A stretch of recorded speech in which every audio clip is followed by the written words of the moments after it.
Bonsoir Émilie Rousseau. Bonsoir Sébastien Dervieux, bonsoir à tous. Merci d'être au rendez-vous pour le best-of de la semaine. L'occasion de voir ou revoir les meilleurs extraits de nos invités de nos JT de ces derniers jours.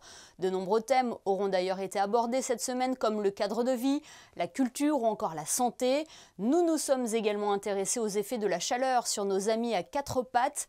Puis nous avons aussi parlé du retour des supporters au stade Louis II. Sans plus attendre, voici le best-of de la semaine. Il est monté par Véronique Rodriguez. On sait tous que ce IDA, la livraison de IDA est capitale et primordiale puisque nous sommes quand même un petit peu courts en termes d'appartements disponibles pour les attributions de 2021 et de 2022. Tout le monde compte sur la livraison de cet immeuble le plus vite possible pour donner un petit peu d'air.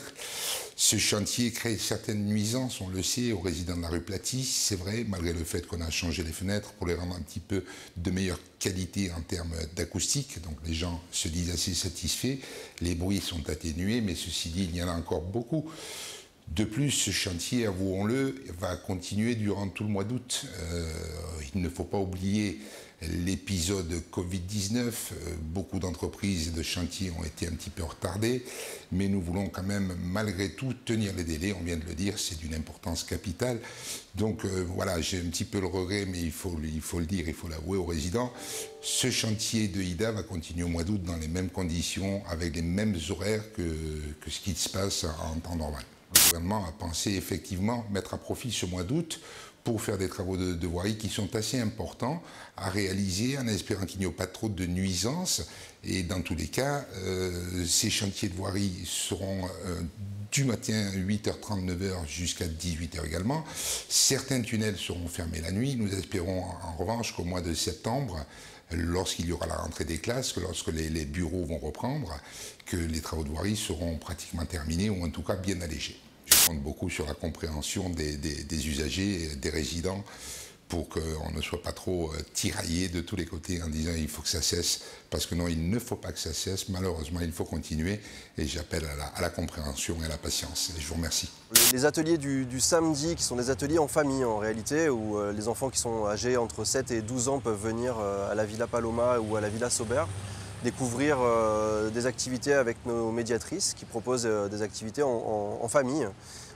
Et si les familles souhaitent venir en autonomie et visiter les jardins des villas, c'est possible également avec les jeux de piste que nous proposons tous les week-ends. À la rentrée, les deux expositions en cours auront toujours cours jusqu'à la fin du mois de septembre. Et puis nous rouvrirons les deux espaces à la fin du mois de novembre et mi-décembre avec deux nouvelles expositions, une à la Villa Paloma autour des collections du nouveau Musée national de Monaco, et à la Villa Sauber à partir du mois de décembre, autour de Monaco-Alexandrie, qui se tiendra à la Villa Sauber à partir de la mi-décembre. Alors on a toujours notre exposition spéciale Monaco, l'archéologie monégasque révélée, et on a mis en place sur la terrasse panoramique une exposition estivale pour découvrir un petit peu le lien entre la femme et la préhistoire, l'art, les différentes méthodes de taille et aussi le paysage de Monaco qui a beaucoup changé. La Dame du Cavillon, c'est une très belle histoire. Il y a une très belle monographie, un ouvrage scientifique qui est sorti, dirigé par le professeur Delumelay, auquel nous avons collaboré, et a été réétudié, une sépulture, un squelette qu'on pensait d'un homme. On l'appelait l'homme de Menton jusqu'à la nouvelle étude. Et en fait, c'est une femme qui a vécu il y a 25 000 ans dans la région, et qui a été parée pour son voyage dans l'au-delà, par exemple, d'une coiffe funéraire. Il y a eu de nombreuses offrandes qui lui ont été faites. Elle avait 37 ans et une très belle histoire de solidarité de son groupe est racontée ici au musée et aussi dans d'autres musées de la région. Les résultats de juillet sont positifs. On enregistre un taux d'occupation qui avoisine les 70% sur l'ensemble du parc hôtelier. Ce qui, à titre de comparaison, est quand même bien mieux que l'année dernière, puisqu'en juillet 2020, nous avions enregistré un taux d'occupation général de 39%.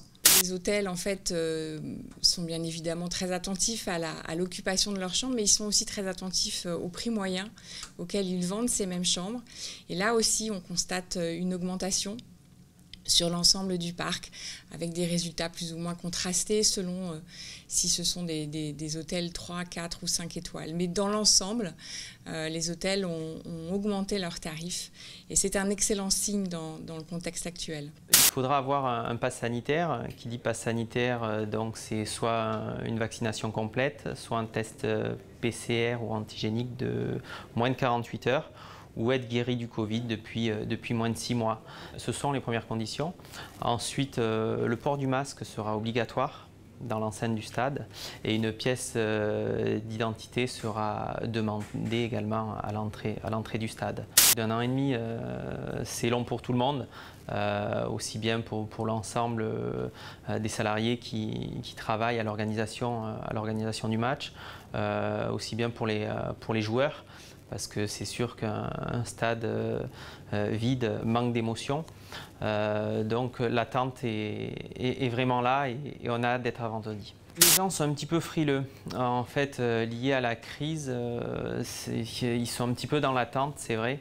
À ce jour, on a 1200 abonnés. On reste quand même dans des bons taux d'occupation, des bons critères, mais il n'y a pas eu une émulation folle, voilà, à laquelle on aurait pu s'attendre. On attend de savoir si nous allons participer à la Champions League ou à l'Europa League. Ce qu'il faut savoir, c'est qu'en tant qu'abonné, il y aura des priorités d'achat sur tous les matchs de Coupe d'Europe à des tarifs préférentiels. Donc voilà, il y aura peut-être cette attente qui fait qu'on aura un surplus d'abonnés d'ici la fin du mois et début septembre. Un chien qui est fatigué, un chien qui ne veut plus manger, bien qu'en été il mange souvent un peu moins, mais si il ne veut plus du tout manger, bah, c'est pas normal. Un chien qui ne veut pas boire, ce n'est pas normal. Donc tous ces signes, il faut y faire attention. Après, pour des animaux un peu plus âgés qui peuvent avoir des problèmes cardiaques, il faut faire aussi attention. Si le chien commence à tousser, ça peut être un signe d'appel d'une aggravation de la pathologie et donc il faut aller chez le vétérinaire. Ça, c'est très important pour les animaux âgés. Même règle pour les chats ? C'est pareil, un chat qui ne mange pas, un chat qui commence à se cacher, un chat qui change de comportement, qui se met dans les placards, qui se met sous le lit, qui dort plus que d'habitude, oui, il faut s'en inquiéter. Le goudron, comme il est noir, il attire la chaleur, donc il est très très chaud. Et donc si vous faites, alors marcher encore ça va, mais si vous faites courir votre animal sur du goudron, que vous lui lancez la balle, par exemple pour le faire jouer, ça arrive, hein, on reçoit des animaux qui ont tous les coussinets brûlés. Un animal, c'est pas un objet, donc quand on le prend, il faut bien réfléchir. Quand on part en vacances, il y a des solutions. On peut mettre son chien en pension, son chat en pension. Alors c'est sûr que c'est onéreux, mais en même temps, quand on prend un animal, on le sait que ça va coûter de l'argent et que donc, voilà. Donc, bon, l'abandonner, c'est un peu terrible. Après, malheureusement, la législation n'est pas assez sévère. Et voilà, si tous les animaux étaient vraiment identifiés, c'est obligatoire. Les animaux doivent être identifiés. Mais il y a des gens qui ne respectent pas la loi. Mais s'il y avait beaucoup plus de vérifications et si les sanctions étaient vraiment très sévères, je pense qu'il y aurait beaucoup moins d'animaux abandonnés. C'est un feu pyromusical, donc on est d'abord inspiré par la musique. Je travaille avec mon partenaire allemand qui est Markus Katterle du groupe Flashart. Et avec le groupe, donc on fait des échanges de musique, de bande-son. On passe beaucoup de temps à monter la bande-son. Et une fois qu'on est en accord tous les deux avec la bande-son, on va dessiner le feu.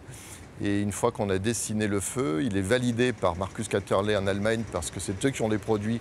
On n'a pas de stock de produits en principauté, vous pouvez imaginer pourquoi, entre autres pour des questions de sécurité et d'espace. Et une fois qu'on est d'accord, donc on fait le dessin du feu selon la bande musicale qu'on a dessinée au préalable.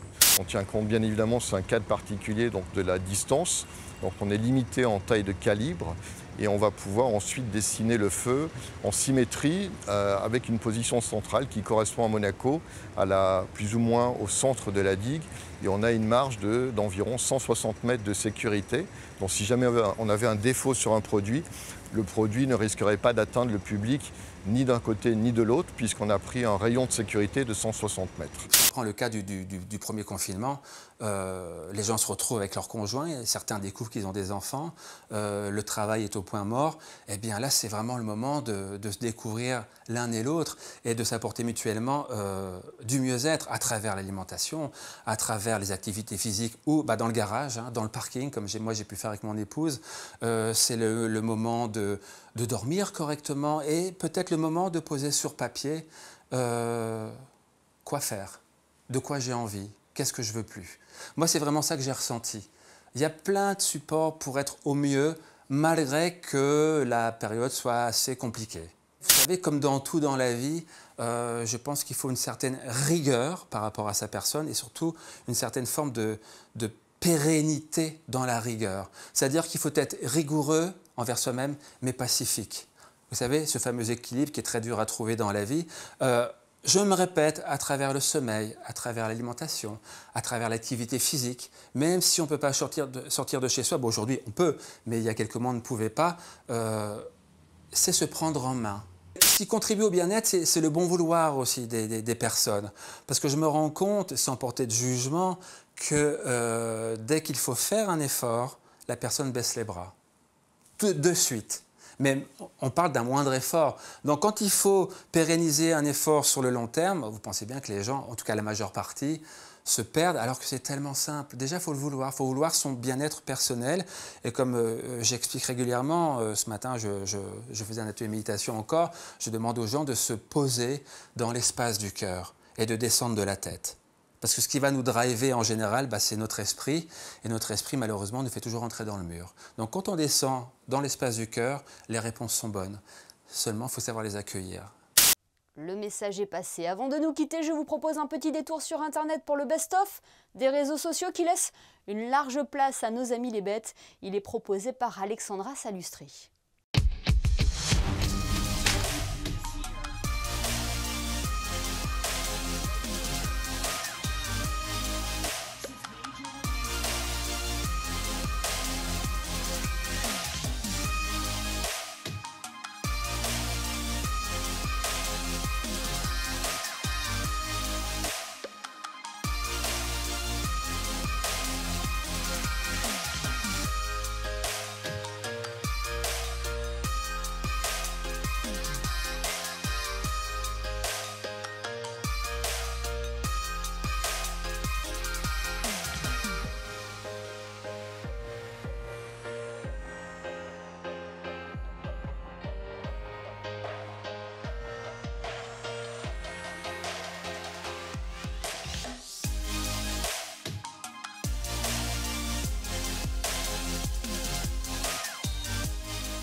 Le best-of est à présent terminé. Merci de nous avoir suivis. Rendez-vous demain pour un nouveau JT, de nouveaux invités pour que vous soyez les premiers informés.